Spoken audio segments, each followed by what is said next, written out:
honourable member.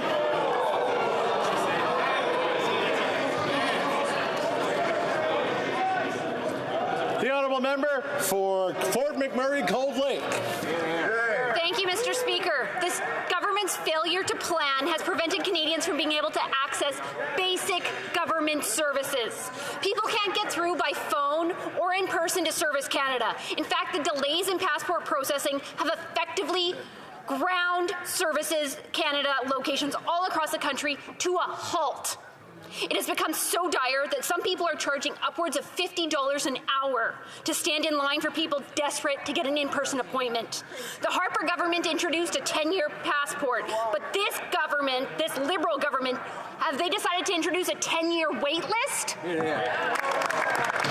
The Honourable Minister of Families, Children and Social Development. Thank you, Mr. Speaker. As I've said before in this House, there is an unprecedented demand when it comes to accessing passports. Mr. Speaker, we have put a number of initiatives in place to help deal with this. We have a simplified processing to replace expired passports. We've opened more client counters in passport offices. We've operated extended hours and used overtime in passport offices and processing in call centres.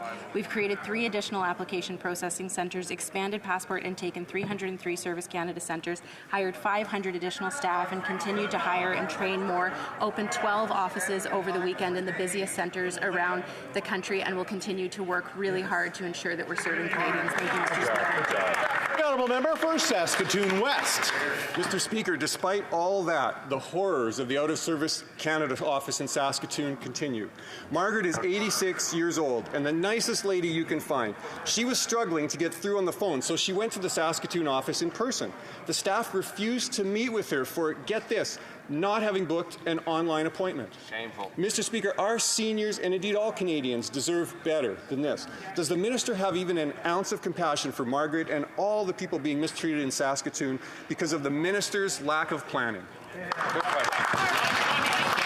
The Honourable Minister of Families, Children and Social Development. Of course, I have compassion for everyone across the country because there is an unprecedented demand in accessing these services. I was in Saskatoon on Friday, in fact, and visited the Service Canada Centre there and spoke with the employees who are working around the clock to address this unprecedented demand. They are working evenings, they are working weekends, they are doing everything they can to serve Canadians, but right now there are more Canadians than at any time ever before looking to renew their passports because they want to travel, and we are going to do everything we can to serve them as best as possible. Thank you, Mr. Speaker. Hear, hear.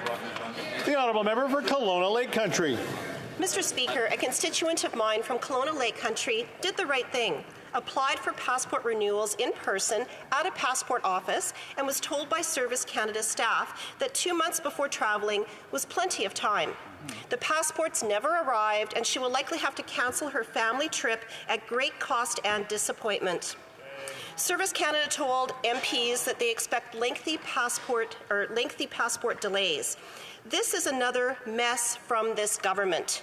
When will the minister provide clarity to my constituent and Canadians on passport processing? Bravo. Great question. The Honourable Minister of Families, Children and Social Development. Thank you, Mr. Speaker, and I understand that this is a frustrating process for many Canadians, but over the past 2 years, many passports have expired, and with the lifting of restrictions, many Canadians want to travel at the same time. We are doing everything we can, and Service Canada employees are helping them. If there is an urgent request, they should make that known when they arrive at a Service Canada centre. They are ensuring that transfers happen, and if there is an issue, to call the call centre. Of course, MPs have access to a special regional inquiries unit that they can also call, and Service Canada will assist as best as possible. Thank you, Mr. Speaker.